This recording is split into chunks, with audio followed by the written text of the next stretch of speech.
voici à la fin de la première semaine de moisson où nous avons collecté essentiellement des orges.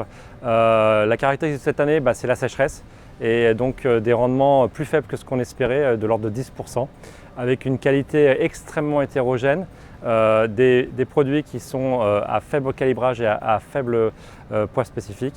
Et de ce fait, pas mal de marchandises qui risquent d'être déclassées en fourragers, notamment sur la partie brassicole. Un démarrage de moisson facile parce que les conditions sont favorables, mais pour l'instant une inquiétude sur les volumes à collecter et sur la suite de la campagne si jamais il ne pleut pas.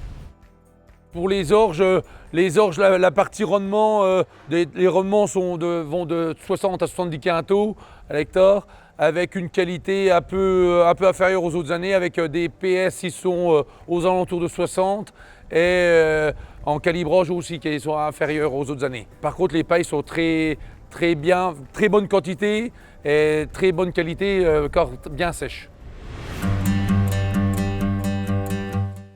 Un petit point sur la première partie de moisson. On s'aperçoit des chargements donc en ferme, en bout de champ, qu'on a un taux d'impureté supérieur à la normale par rapport à nos silos. Ce taux d'impureté supérieur est dû à l'orgette qui se trouve dans les échantillons, qui monte au niveau de nos nettoyeurs de laboratoire dans la partie donc impureté.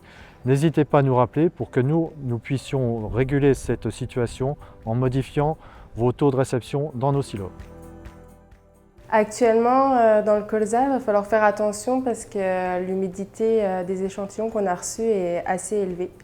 Donc il faudrait faire quelques pas de plus dans le champ, donc à peu près 10 mètres, et vérifier si les siliques des pieds de colza sont bien mûrs parce que c'est là où il y a la plupart du rendement.